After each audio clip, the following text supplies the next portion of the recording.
How's everybody doing out there? You know what, I reckon the next time we have this conference, it ought to be at a wave park and we all go surfing, right? That's how we should start this conference. We should be all surfing, right? And then we come in here about lunchtime, have some lunch, and then we talk about the state of the wave pool industry. It's interesting for me in that when I was a teenager,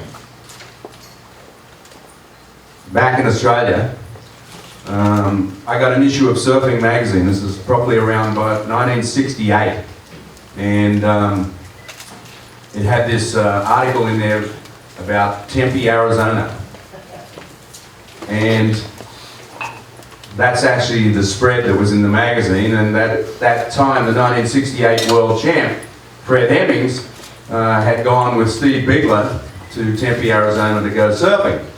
And, you know, I had no even concept that I was going to be a world champ sometime later. And I went, well, that's kind of cool, you know, but, you know, like I lived in Coolangatta, Superbank, I'm in pretty doggone good way. So, you know, for a wave park to attract me at that time, it really wasn't a concept other than I thought, well, that's kind of cool to go surfing in the desert, but I really didn't need a wave park because I lived in Coolangatta and we had plenty of waves.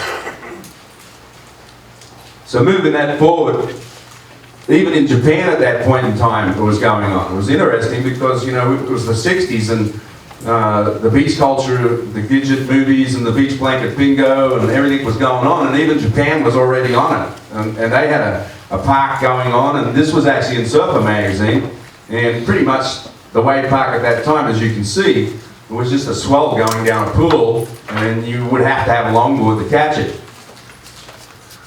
So we moved that forward. So pretty much the 70s went dead. I think it was part to do with that it was kind of underground until a few guys like myself and my peer out there, Sean Thompson, we got together and we thought pro surfing might be a cool thing. But during that era, the whole wave park thing was, nobody was interested, particularly here in America, because it was really underground. I mean, it was, you know, black wetsuits, no logos on your board, cool, you know, anti-contest. And I became the world champ, and then I started working for Surfing magazine in the early 80s in ad sales. And I got a call one day at the office from a marketing agency that knew that I was the world champ. Said, would you be interested in going to Ohio to Geauga Lake? And I went, well, yeah, sure, where's Ohio? I didn't know where that was. I mean, we don't have any cities in the middle of Australia, so I went, sure, sounds good to me. So I get to the airport and I went to this place called Geauga Lake, which is kind of like a big Disneyland. Very famous place in Cleveland. And I had never actually seen a wave park until the day I got here. And I went, you can see on the one on the left-hand side, there's actually a wave. I mean, it doesn't have much shape, but there's actually a wave. And I took the right board. My mate Rusty had built me a little fat fish-style board, and I caught some waves. And my friend Bill Sharp, who worked with me at the magazine in the editorial, he was the associate editor at the time, went with me, and he wrote this article about going to Ohio, and he put it in tracks and in Japan, and all of a sudden there was this awareness of wave parks again.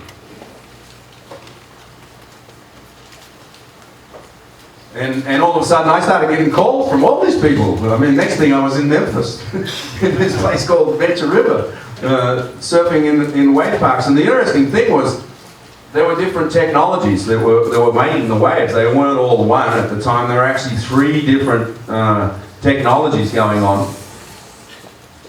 And at the same time, ASP held an event, which I was talking to Sean this morning, he was in it, in Dorney Park, Philadelphia. I mean, already the ASP was on it, and they had this event, and one of those companies, SurfTech, had built this pool.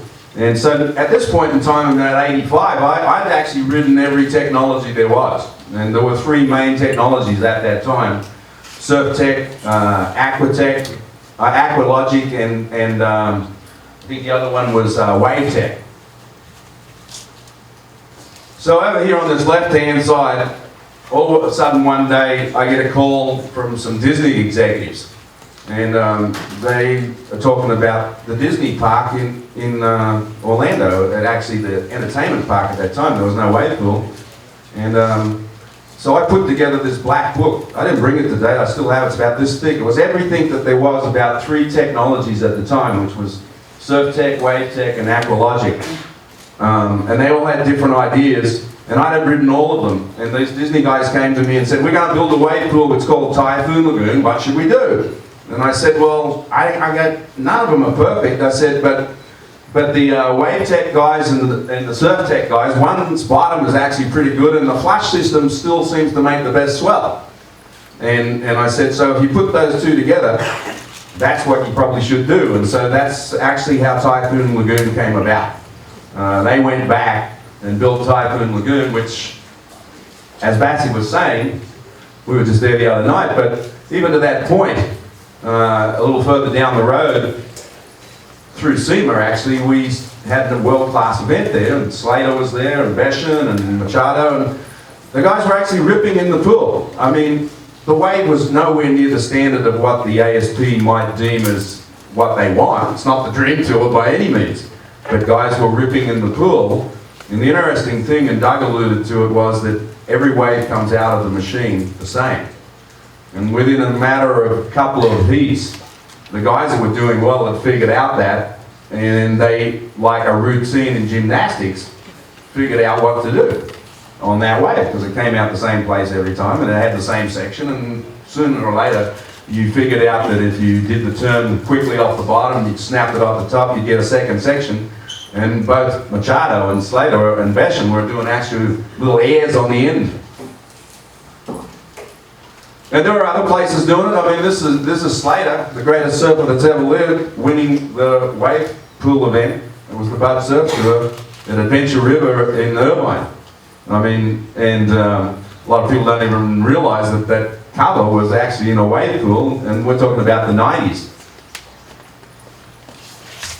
And here we were last Saturday night.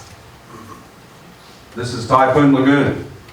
I think the interesting thing here, the point of where I'm reaching from that is that, and I heard it earlier today from both Glenn Henning and the opening addresses, is what's going to make it work is collaboration.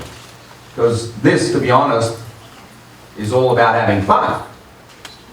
That's a big part of what's going to have to happen in this room. The fun equation is super important.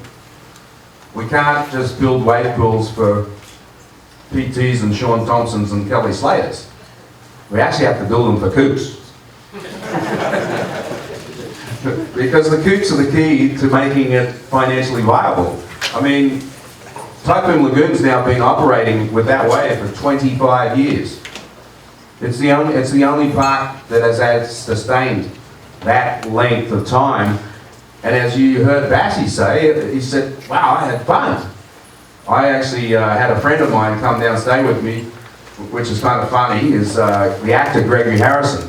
He's working on a new series in Charleston, and he said, do you mind if I come down and hang out for the weekend? So he drove down. And what's really funny is, of course, in North Shore, he played Chandler, and Rick came from Arizona from the wave pool. And so Chandler went surfing in the wave pool, and he caught some waves.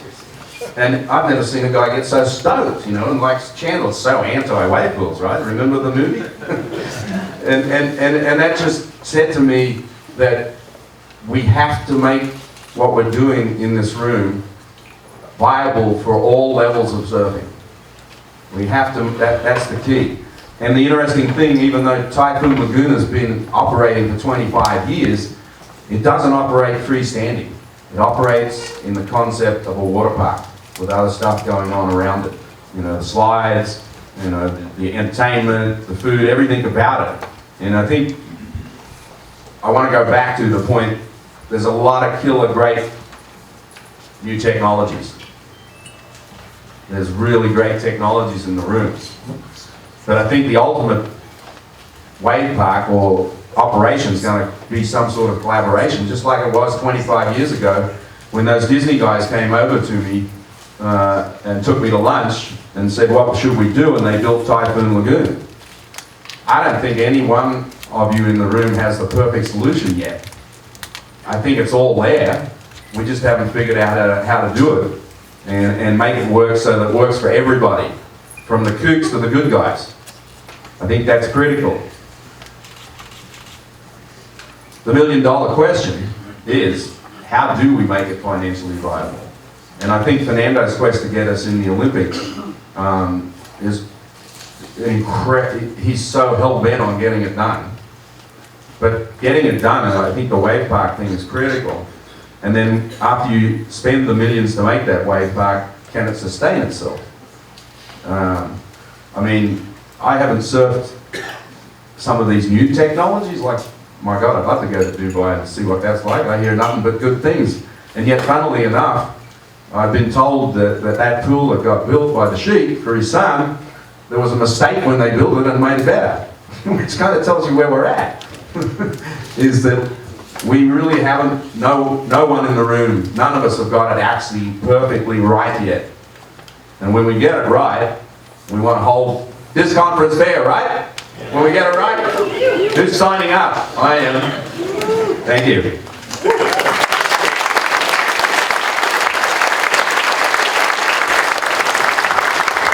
Anyone got a question? I'll be hanging around all day. Kel's got one. I have a fundamental problem with the word coot. Weren't you a kook at one time, Kel? I was. We all are, but I think the problem is it's quite derogatory. And if they're going to be the lifeblood of the oxygen of this industry, you can't call them cooks. We're all kooks at one point in time, mate, when we fell out. I'm proud I was a kook at one time. You give them a point though. There you are. I got a question. I came from New York, just in here because I think it's the beginning of everything. You mentioned Wave Garden a bunch. Mentioned Wave Garden a bunch of times. Anybody here representing Wave Garden today? Here in the front row. To some degree, I'm not actually acting on behalf of Wave Garden, but I've worked with them closely over the past year, and some developments are still in the process. Thanks. Yeah, I mean, that wave looks great too. I'd like to go test them all. I mean, just like I did in the 80s, if someone wants to send me around, I'll try them all out. I'll go.